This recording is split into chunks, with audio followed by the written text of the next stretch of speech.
गुरुर्ब्रह्मा गुरुर्विष्णु गुरुर्देवो महेश्वरः गुरुरेव परं ब्रह्म तस्मै श्री गुरवे नमः चिन्मयं व्याप्य सर्वं त्रैलोक्यं सचराचरम् तत्पदं दर्शितं येन तस्मै श्री गुरवे नमः त्वमेव माता च पिता त्वमेव त्वमेव बन्धुश्च सखा त्वमेव त्वमेव वेद्या द्रविणं त्वमेव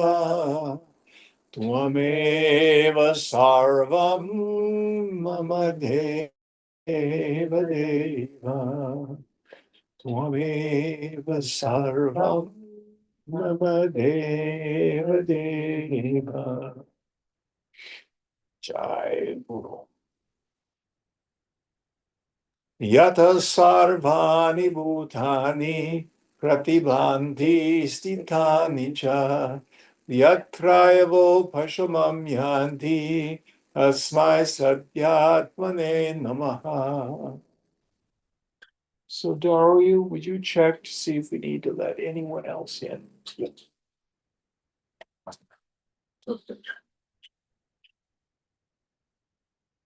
Nobody so far. Okay. So do we have Ganesh back yet?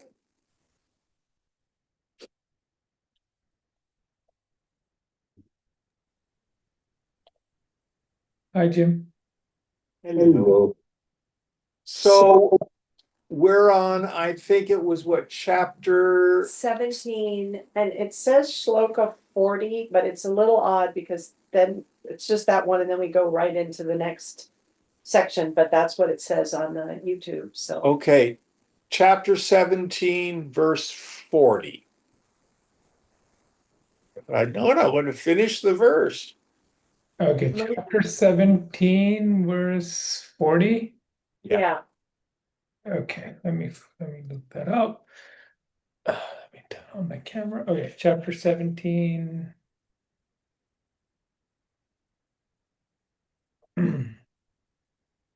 What's it say in English to make sure we're on the same place? even if the sun shines with cool light, the disk of the moon is exceedingly hot. Okay, that's fine. Okay, I got it. Okay. Oh, okay. Api shita ruchau arke sutapte pindu mandale apyadha prasaratyagno vismayosya na jayate. Even if the sun shines with cool light, the disk of the moon is exceedingly hot, and fire spreads downwards. Astonishment is not produced in him. So here for the person of steady wisdom, his mind is, or her mind is shitala, cool. Not at all swayed by the vicissitudes of the phenomenal world. And again, it's a practice. Practices we want to let sensory information pass through. Don't let it land and get hooked with the I pronoun. Now, again, I say this over and over again. Where we usually get identified is not with the miserable side. Everybody wants to renounce their misery. It's with the pleasure side. So when good things are happening, oh, give me more, give me more. Someone says, you're so sweet, you're so nice and so talented. Oh, me. And then when, not if, when, you idiot. How could you have done that? You're such a whatever. It's too late. We're already identified. So when someone compliments us, you graciously say thank you and let it pass through. Now, this is nuanced. If there's a task to be done, so for example, if you're in IT and you are writing some code, someone says, that was really good code. Oh, thank you. Yeah. You have a reality check. Or if you're cooking for a client, and someone says, oh, this is absolutely the most flavorful, pasta dish I've ever had. Thank you. You check it off, the ingredients were right. But then if they say, God, this tastes horrible, what did you put in it? You don't make it about you. We give up personalizing.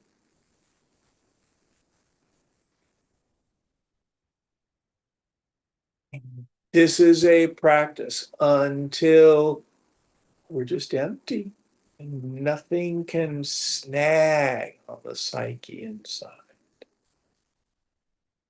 Any thoughts on this? I have a question, Jim. Just been noticing, like when negative thoughts arise, there's like aversion to them. Like I want them to go away. Yeah.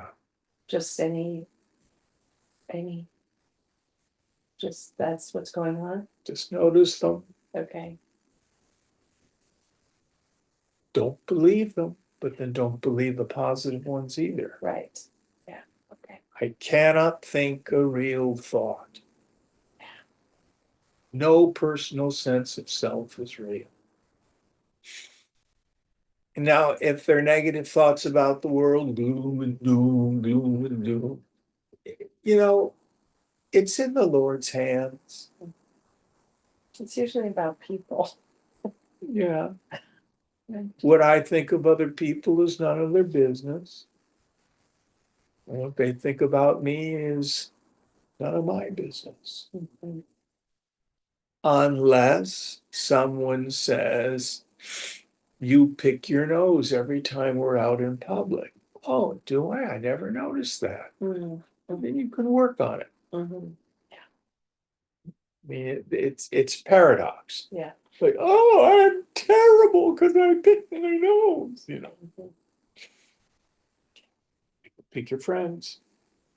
You can pick your nose, but you cannot pick your friend's nose. Next verse.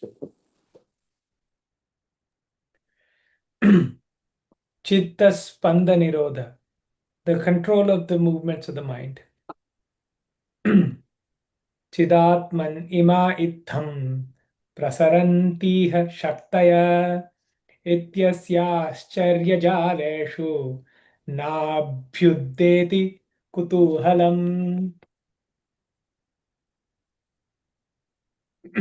These powers of the conscious self go forth or spread in this manner. Thus, regarding curiosity does not arise in him for these marvelous illusions. For these marvelous what? Illusions. Yes, yes. So the word here he's using is spanda.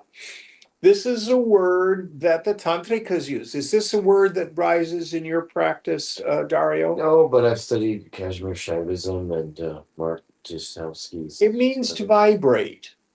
Mhm. And some traditions say the phenomenal world comes about because consciousness vibrates a little. The Advaita Vedantins say, no, nothing really moves. Mhm. In the end, it doesn't matter. It's how to explain the inexplicable. But the point that the verse is getting at is see with the jnana chakshu, the eye of wisdom. Now, in the Shaiva traditions, or anybody who worships Lord Shiva, what happens when Lord Shiva opens his third eye? Well, you asking me? Yeah, anybody. So he incinerates Kamadeva, who's the Lord God of desire. He incinerates everything. Yeah, the illusion is destroyed. But it doesn't mean the world comes crashing down, and it does. If I see with two eyes, right and wrong, good and bad, I and other. That's the dvandvas, pairs of opposites. So the child looks outside and sees the rainbow, and for her it's real. Oh, mommy, let's get in the car and find the end of the rainbow to find the pot of gold. Seeing. But once they start driving towards the rainbow and it keeps going further and further away, she begins to see with the eye of wisdom. Oh, it's just an illusion. So we start by at least being open to it. Now,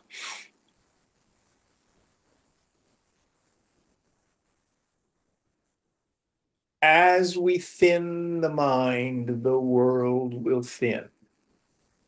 Some of you may have had the experience in deep meditation as your mind gets thinner and thinner, that the world starts to become at first kind of like two-dimensional, and then it's even almost like, I say, feels like you can stick your hand right through it. Who's had some of that experience? So the perception of the world itself is dependent on mind. So when the world returns because the mind is operative, the yogi doesn't take it as real. So you start by meditating opposite idea. The world seems real, solid, and joy-giving and misery-producing. The people who irritate us. It's never, ever, ever out there. We remind ourselves it's absolutely neutral. This is just a habit thought rooted in ignorance. Let it go, let it go, let it go. Next verse. यथा जलपरिस्पन्दात् व्यक्तिरिक्त इवाम्भस दृश्यते वर्तुलावर्त चित्तस्पन्दात् तथा जगत्. Just as a circular whirlpool is seen as distinct from the water on account of the movement of water, so the Just as a circular what? sorry, let me slow down. Just as a circular whirlpool is seen as distinct from the water on account of the movement of water, so the world appears as separated from the mind by the movement of the mind. Yes, so this apparent vibration. So if you've ever seen a water spout or a whirlpool, it's just the water itself appearing as the whirlpool. It's not different from it. You know, when I was doing my sadhana, I can remember one time, I can't remember where I'd gone, but I was on an airplane trip and I was flying into San Francisco International. and I assume they still do it, but where the planes, excuse me, will fly into the south and then they come in over the bay onto the runway. You know, they get really low down, like, are they gonna land in the water? Have you been on planes where they do that? You're like, God. But what's so interesting, and because of the jet wash, you see whitecaps froth on the water. Now I remember looking at it and going, oh, is there soap in the bay? Is there a second substance? No. The froth, the whitecaps are the water appearing as the froth. Or you just go out to Ocean Beach and watch waves break. So also the material cause of the phenomenal world. It is consciousness itself. Sankalpena, by means of imagination. Spandena, by means of vibration. It seems to show up as this marvelous universe. Again, it becomes easiest to understand if you go to the dream state. You are the god of your dream. You enact mini Maya every night you have a dream. So your one undivided mind creates knower, knowing, and known. An ego sense, a body which is a locus of perception, sense perception, and then phenomena that you see, and then feelings and thoughts that are your reactions to that phenomena. Isn't that our direct experience in the dream? But if you dream about a potato, you don't have to go into the cupboard and take potatoes into bed with you. What are you doing, Chip? I'm putting potatoes in my ears so I can dream about potatoes. No. Out of the very stuff of my mind, the whole dream takes place. The only difference is who's doing the dreaming. So Ishvara dreams all this. And we are, as it were, co-creators. It's like a huge hologram. And each one of us is projecting a little part of the total jagat. In Sanskrit, we have this term Hiranyagarbha, which literally means golden womb or golden egg. But in our tradition, it's translated as total mind. It's the sum total of all the minds in creation. And it is that which projects the world.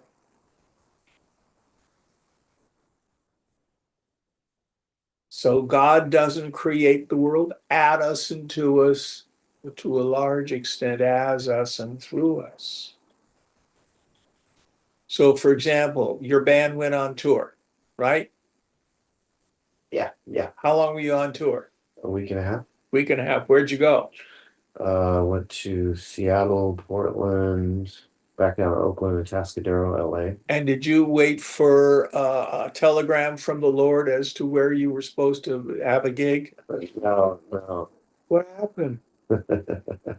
I You set set them it up? Yeah. You did? Yeah, I did. Yeah. So that whole tour came through you. Now, in a sense, God did it. But we're not passive victims of God. It comes through us. has us, and everything else too. I mean, Vedanta is not solipsism. Solipsism is where you maintain the reality of your ego and deny the separate reality of everything else. Some of the new agey metaphysicians get to that place. Why am I yelling at myself through my boss? The boss isn't really there. It's just my projection. No, the boss is there. If you get fired, the boss is still there. But the Hebrew scriptures say, "You are the potter, I am the clay." That is not the Vedantic paradigm. The Vedantic paradigm is Sarvam Kalvidam Brahma. All this is consciousness. All this is consciousness. If that be so, Sarvamaya, Sarvamana, it's all illusory. It's all bliss.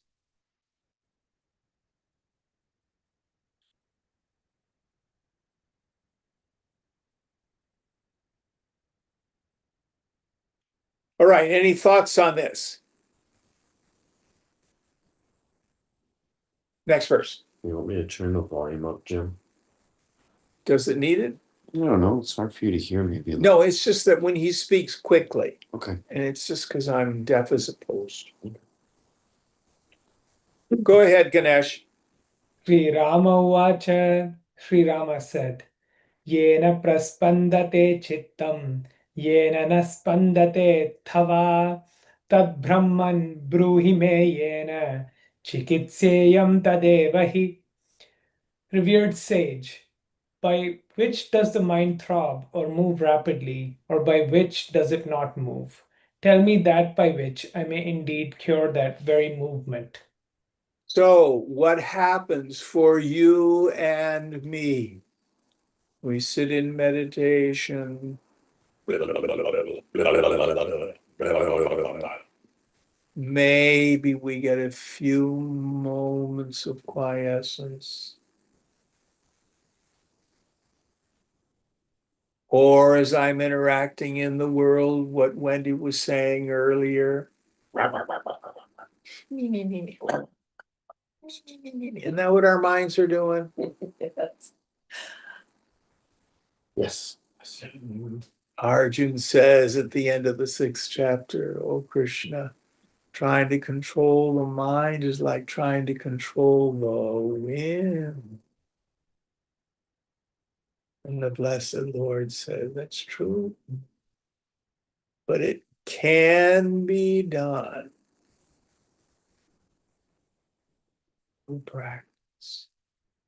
Let's see what Vasishtha says. Going on. Vasishtha Uvacha. Vasishtha said, Dvau kramau chittanashaya yogo jnanam naraghava yogattad vrittirodho hi jnanam samyagavekshanam.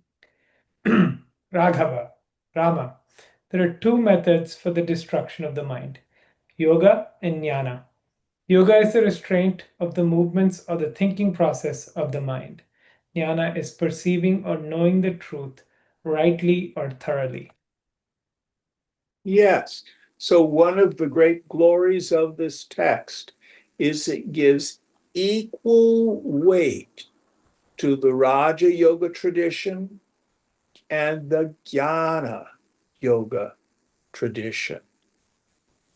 Many teachers actually will teach an integral yoga.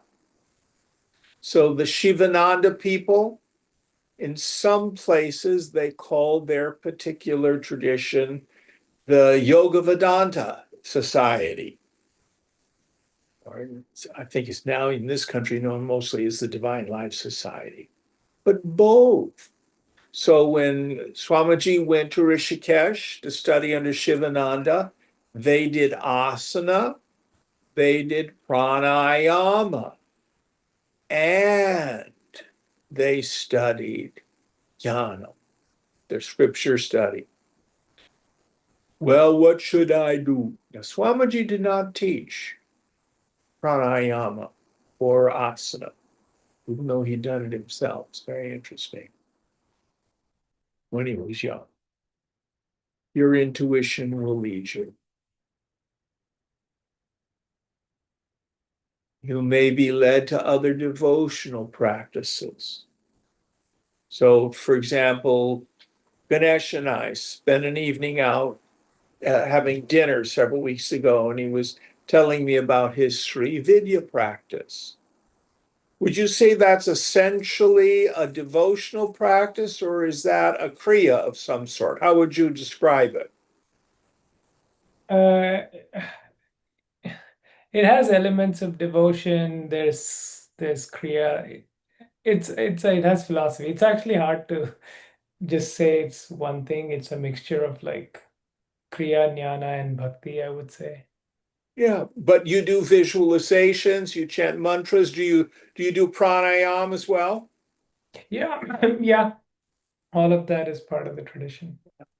So what Vasishtha is saying here is these are perfectly valid.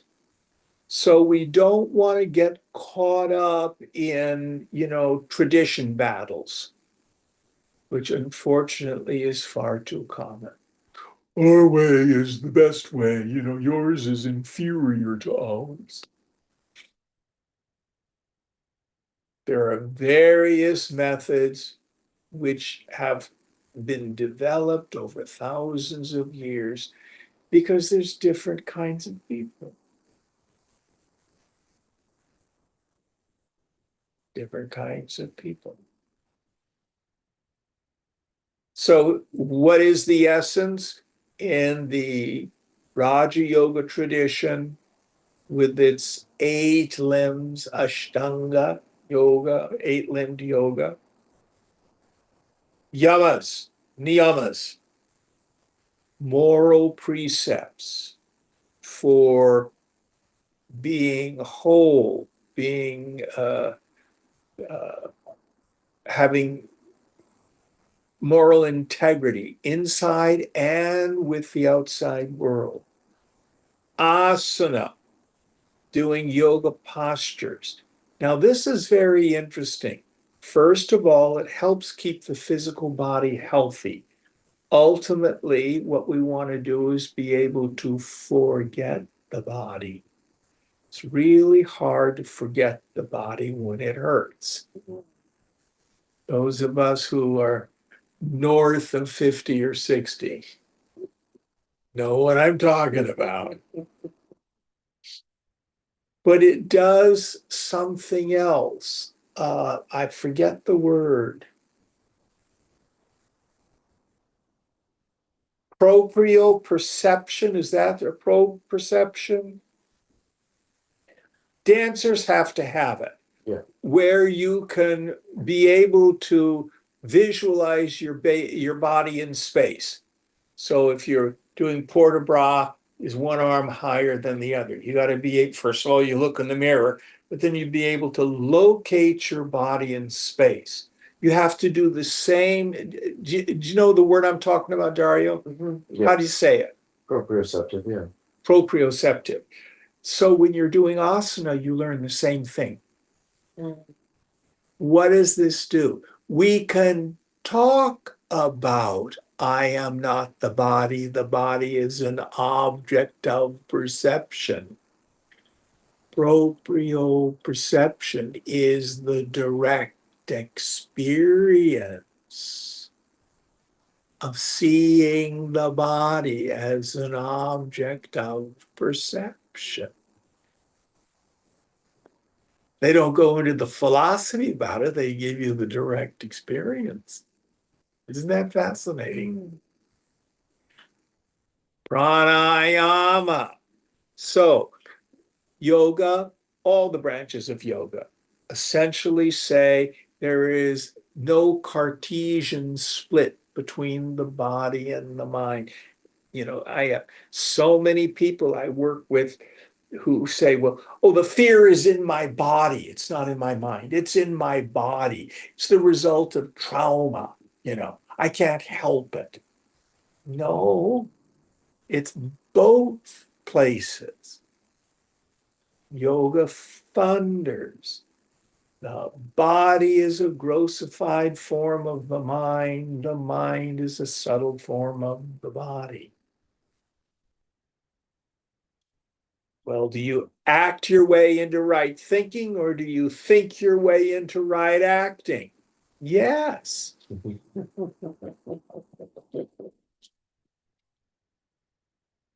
Yes.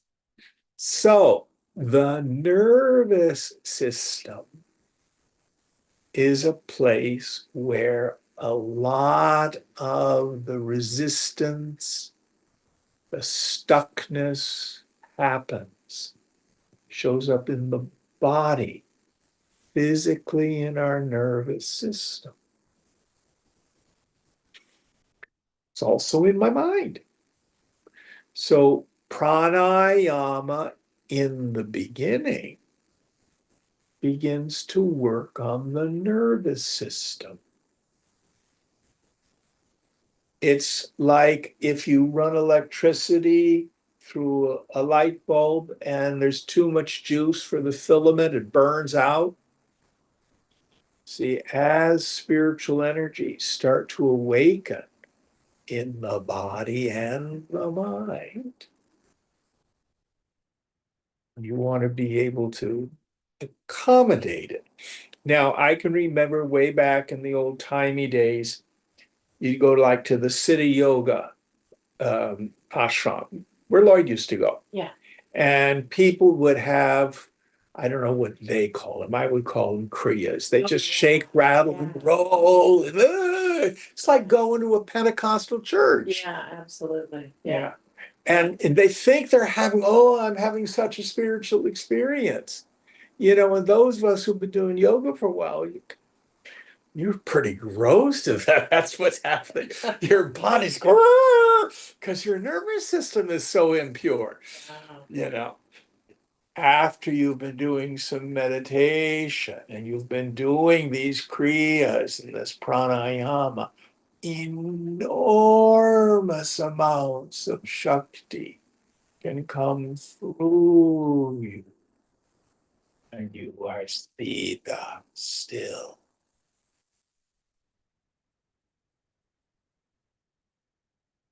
But pranayama is a way to control the vital energy through the breath. Part of what it does is it systematically moves energy up through the 7 chakras, which govern dimensions of consciousness. I'll just be brief about this. Now, different schools have slightly different systems of this. So the Muladhara, the root chakra, that's kind of where survival is. That's located between the anus and the genitalia. I think the English word for that's the taint. The perineum, yeah. It taints your butt, it taints your balls. Yeah. Yeah. Second chakra is where your genitalia, the energy for sexual reproduction is. Third chakra, located in the solar plexus, is your psychic antenna. This is why so frequently when people are feeling insecure, you'll see them with their legs crossed and their arms like this. They're literally blocking second and third chakra. Most people never get energetically above that level. The love that most of us have in the world is third chakra. I want something from you, and I'll give you something if you do me. It's all about transactional relationships. It's third chakra. No blame, but don't dress it up. Fourth chakra. Hridaya. This is the center of spiritual love. What is spiritual love? When I genuinely wish the well-being of the other with no thought or desire for return.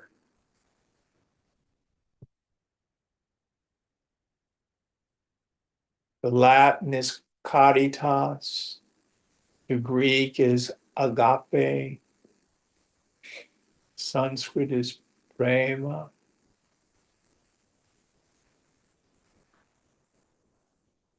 I can remember one person saying, "Oh, I'm so in love with him. I know it's love because it hurts so bad." Love doesn't hurt. It's all third chakra. Is that also like when we just have that opening to devotion or Yeah. saying Love of God, Parama Prema, it's love for God. same chakra? Same chakra. Same chakra. In the throat chakra, each one of these has color, each one has a bija mantra. I don't want to get too far into it. This is the realm of expression and creativity. So musicians, artists, when you're cooking, and you can get a lump in your throat when you need to express something. You need to cry and you don't, or you need to say something and you're not. Then the third eye.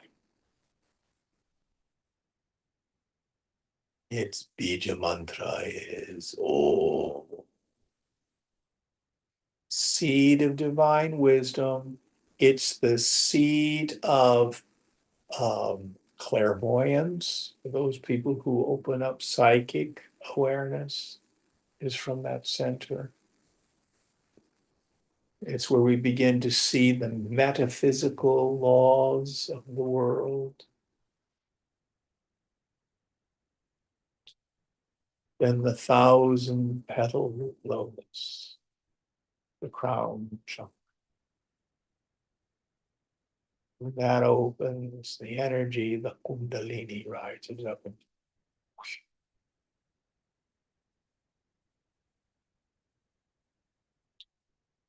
cosmic consciousness. No. Pranayama. So we can begin to get dominion over the energy in the psyche, the energy in the body through this study. Now, it is through this control of the prana that yogis develop what are called siddhis. Siddhis mean powers. Listen carefully. Siddhis, in and of themselves, are not an indication of liberation. Having siddhis is like having big muscles. It's the result of doing practices. That's all it is. Now, the last three stages of Raja Yoga, dharana, dhyana, samadhi. In my opinion, these are the places where jnana and Raja Yoga meet. The jnana yogi practices single pointedness of mind. She also engages in nididhyasana, long and continuous meditation on the self. And it too culminates in samadhi. So the knowledge of the jnani and the knowledge of the Raja Yogi, it's the same. Any thoughts on this? Anybody have anything they want to add out of their own practice?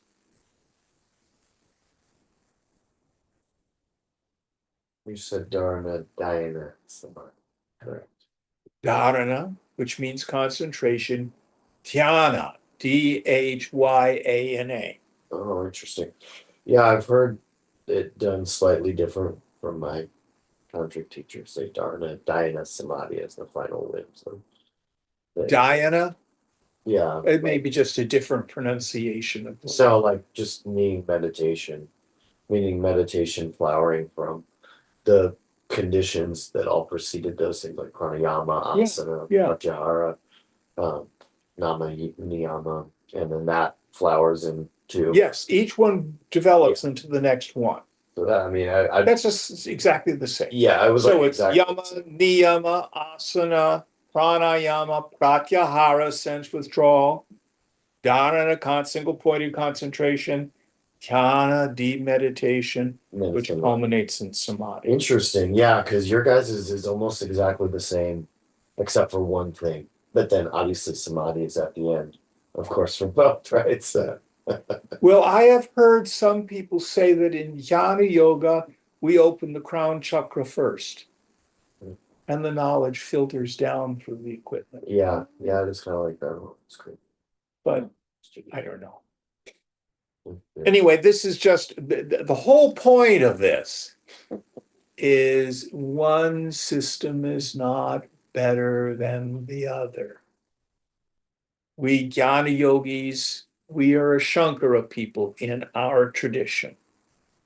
This is a particular way of thinking that gets you out of your thinking. It's based in the deep understanding of the teaching that's in the Upanishads. All right, next verse. Jim, just as a side note, Shankara was also a big Sri Vidya Upasaka. All the mutts, they all to this day practice like Sri Chakra Puja. I'm not at all surprised. He was also considered a tantri because even today you go to Badrinath or Kedarnath where they have priests from Kerala who do the puja, and they are not pujaris, they're tantrikas. They're tantris. They dance. It's beautiful. No, he was, and 3/4 of everything he ever wrote are devotional hymns. So the bhaktas say, "Oh no, Shankar was a bhakta." They all claim it. But I did not know that they practice Sri Vidya at the mutts. That's Yeah. fascinating. Yeah, go ahead. No, I just said yes. Yeah, they practice it to this day. All right, next verse. Wait, who was that? Who was that you said? The mutts? Math. It looks like math, but it's pronounced mat. Oh, gotcha. So Shankara founded 4 of them. Right. North, south, east, and west. And each one was enjoined to preserve the knowledge in each one of the 4 Vedas. And they do Sri Chakra And Puja. pardon me? They do Sri Chakra Puja. Sri Vidya, I think it's called. Yeah. At least according to Ganesh, and I have no reason to doubt it. He's very smart. All right, next verse. Pranadhena parispandam chittam ahu manishina tasmin samrodhite nunam upashantam bhavet mana. Wise men call the mind as having the movement dependent on prana or vital air or bioenergy. When that prana is controlled, the mind certainly becomes tranquil. So when we study prana, even in the Vedanta scriptures, we learn about the Pancha Vayu, the 5 subsidiary vital airs. There's prana, apana, dhyana, samana, and udana. And udana The fifth governs thinking. So control the prana in the body, and it will help you control the frequency and the volume of your thought. Now, the other thing that Udana does, it's what I call the ejection button. It is that part of the prana which ejects the subtle body out of the physical body at the moment of death. So, for example, I've been at many deathbeds, and oftentimes you'll see the body there. The person is still right close, and up above it, you'll see almost like it, the air shimmers. If you have eyes to see it, the energy is there. And then there's a kind of breathing. This is sound weird. It's much like a mother breathing when she's having a baby, the kind of breathing that happens when you're just about ready to have a sexual climax. And at the time of death, and then it gets slows.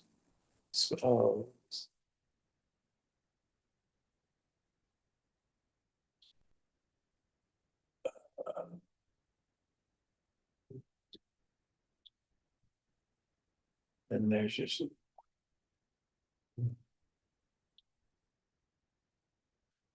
as the ejection button gets pushed, the canopy opens. Out it goes. Listen carefully. Meditation is practicing dying.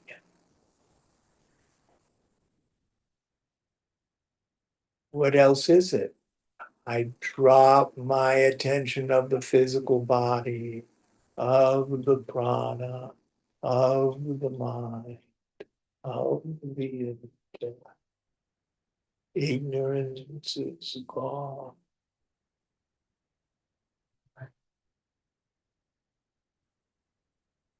If my mind can abide in the thunder of silence,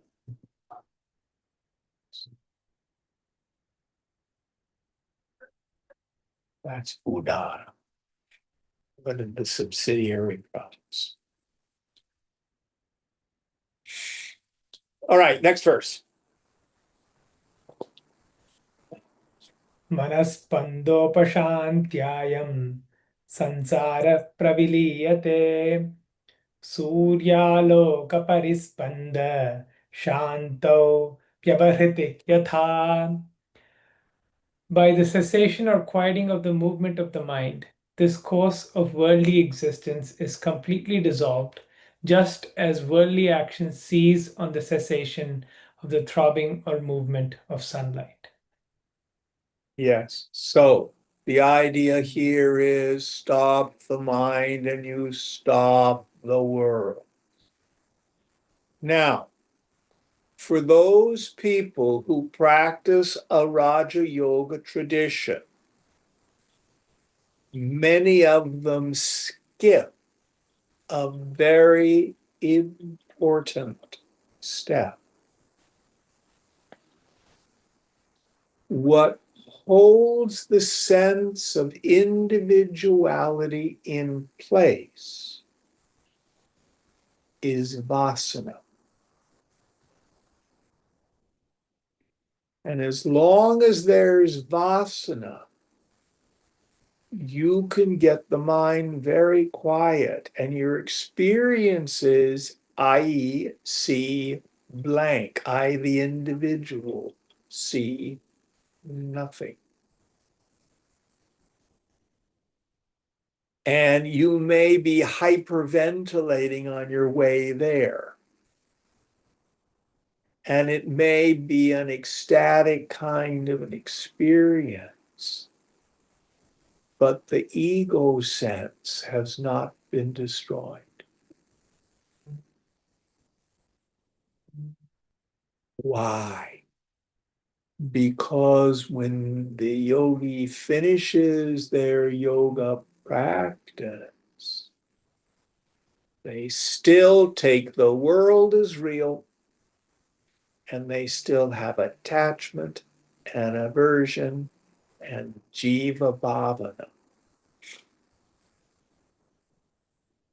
Now, if you're in an authentic tradition,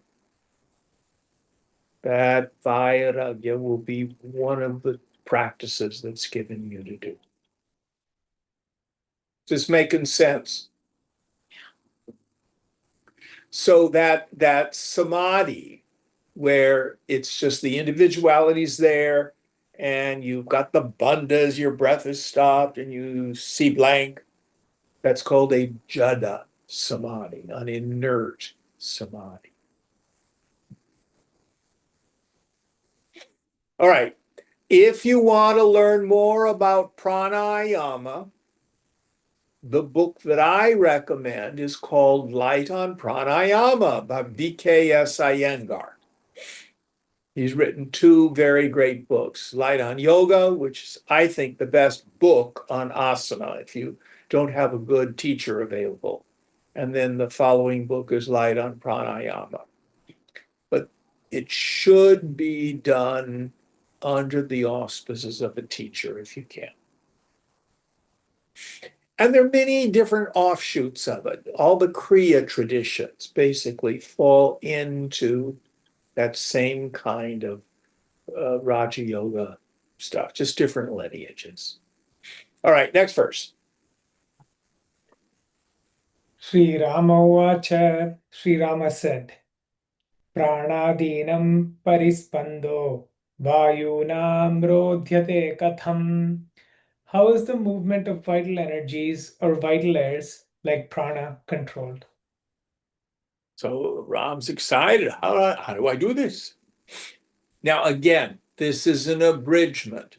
My suspicion is there's much more detail in the full Yoga Vasishtha version.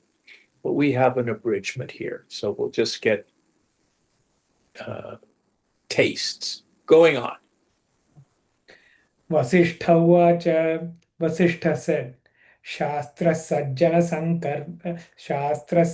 Samparka Vairagya Bhasa Yogata Ekatva Ekatattva Ghanabhyasat Pranaspando Nirudhyate.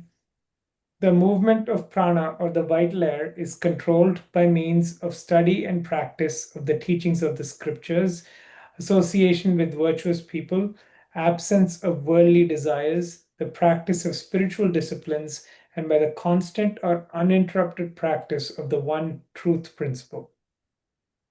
So here he gives us the earliest stages of jnana yoga. This is another way which we can control the mind without doing asana, pranayama, etc. So let's go through this list again, if you wouldn't mind, please, Ganesh. What are they? Let's list them again and we'll parse each one. Study and practice of the teachings of the scriptures. Yes. So Vedanta is what we call a Shabda Pramana. Shabda means word or sound. What we do is in this dynamic of teacher and taught, we study the scriptures. Now, Shankara says, without knowledge of the self, study of the scriptures is futile. You won't understand them. You'll get all lost in commentary and your own stupid projections. And he goes on to say, with knowledge of the self, study of the scriptures is again futile. You become a Upanishad. What do you need to study the scriptures for? Yet, scripture study is suggested. The scripture is a setu, it's a bridge. It's the way in which the vision that the teacher has is transmitted to the student. Now, I don't hear it too much anymore, but in early days of my work, people would say, "Oh, Jim, why do you use these dusty old scriptures? Just speak from your heart." First of all, I'm not that smart. And secondly, the pramana, the means of knowledge as it's laid out in the scriptures, is powerful.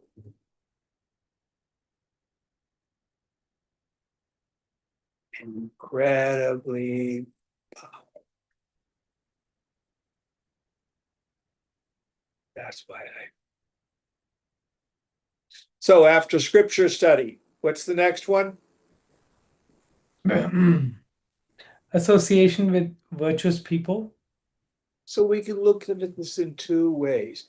The best association is if we have the great merit to be able to work with someone else who themselves has traveled the path. And if you were going to go study nuclear physics, theoretically, you could go to the library and teach yourself nuclear physics, or you can take a physics class. So it is useful to study with someone who themselves has traveled the path. That's not always available, but it is valuable to keep holy company.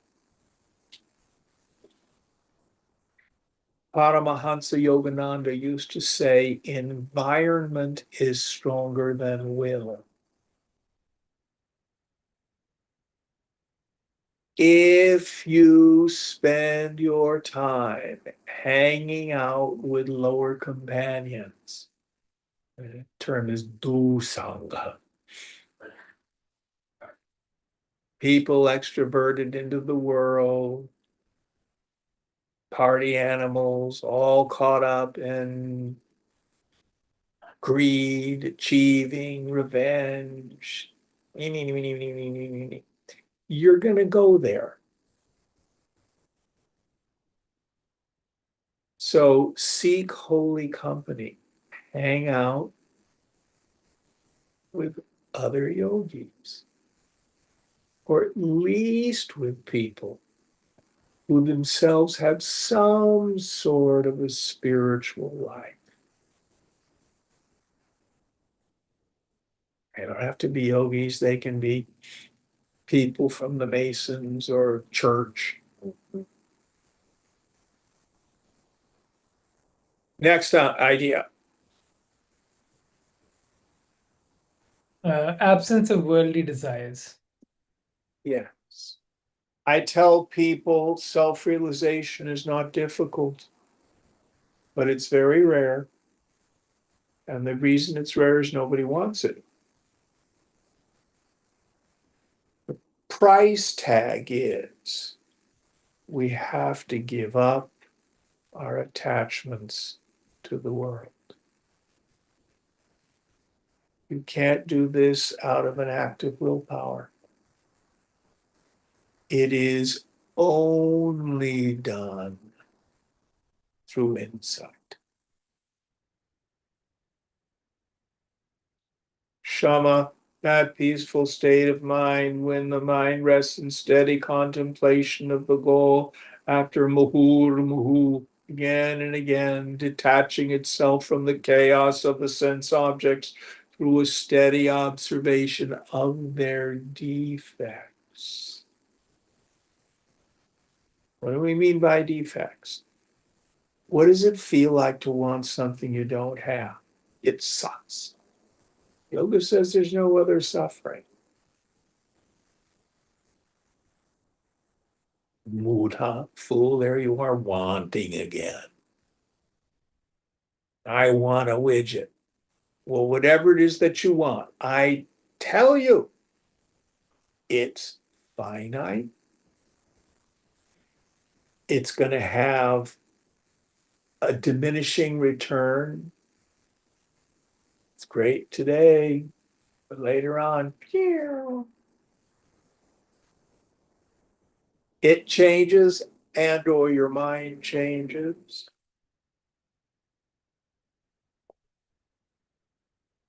The rewards are so little for how much work.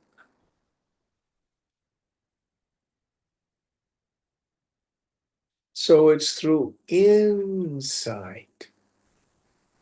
There's no virtue in poverty, but there's a lot of virtue in simplicity. I was talking with a young man, and his whole family have been disciples of Meher Baba. And he wants to go back to the Meher Baba Center in Myrtle Beach, North Carolina, to make music, to get close to Baba, to do spiritual practices. And they're only going to pay him $15 an hour, and he'll maybe work 30 hours a week. Pretty good setup. Going to be working there at the center. But then someone said, oh, there's a condo that I'm going to sublet for a year for $1,200. It's 2 bedrooms. Greed set in. Oh, 2 bedrooms, and I can set up a studio and Jim here. How are you going to pay for it? Oh, well, maybe I can work 40 hours. Well, then we got out my calculator. Oh, it's not enough if you pay taxes. Well, maybe I can get another job. So in order to have his 2-bedroom apartment, he had to set aside all the sadhana that he was going there to do. Do you see there? Yeah. Do you see that? That's this world. That's this world.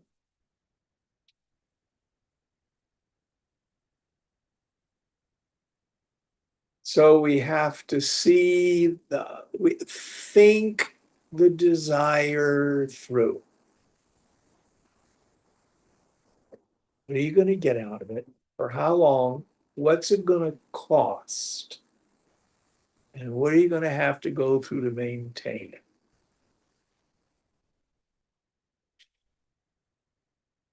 Do you own a house? I was just thinking that, man. Ooh. Do you? No, I don't. Wendy does. Yeah, So you've got your mortgage. yes. Aren't you glad that's the only expense? Oh, no.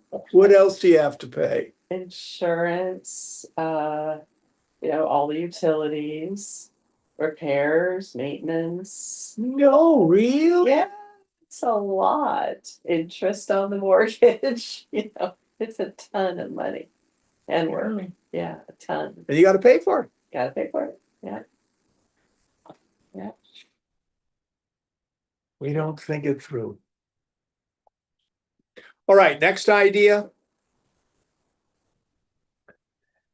The practice of spiritual disciplines. Yes. Whatever is suggested by your teacher or what your intuition leads you to. Is that the end of it? Constant or uninterrupted practice of the one truth principle. Yes. So it's simplified, the wonderful practice that Ramana Maharshi gives us. Koham. Who am I? When a thought or a feeling arises, to whom did this occur? To me. Who am I? Turning the attentive faculty again and again on the self. Wednesday morning, we're doing I Am That. Linda Sargazaka Maharaj, great book. Essentially the same practice.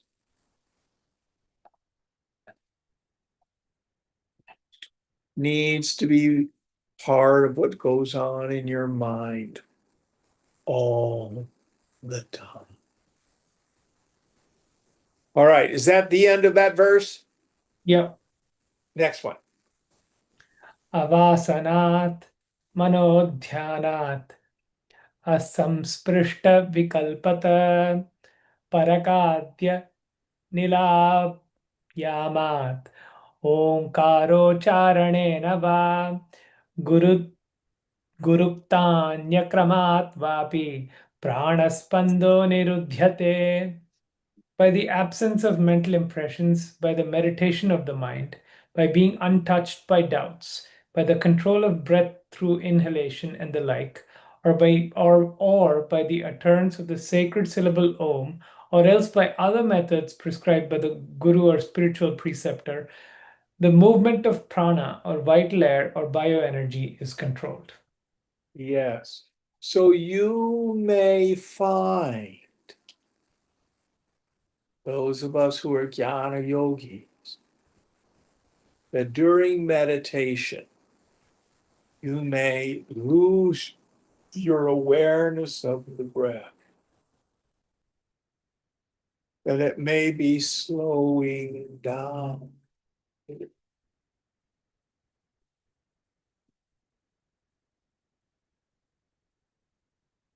may find at those simple moments the interval between the inhale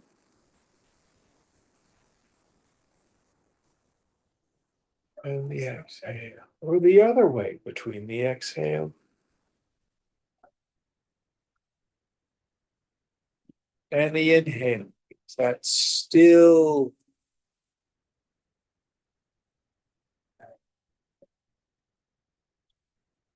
or by chanting "Oh," or any other mantra it's been given you.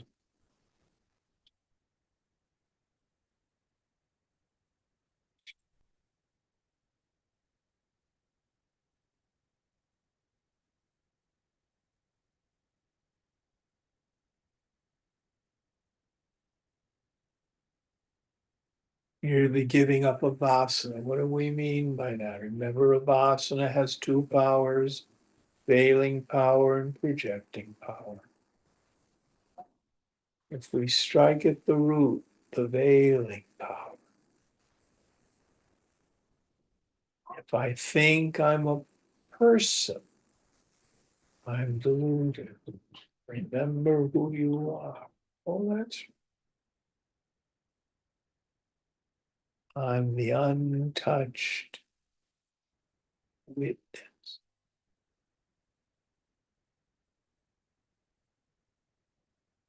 Unattacked.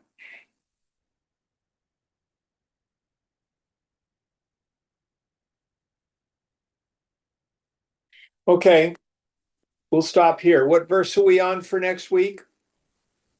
We just did 48, 49. And so if we want to do that again, it'll be 48, 49. If we don't want to do that, it'll be 50. All right.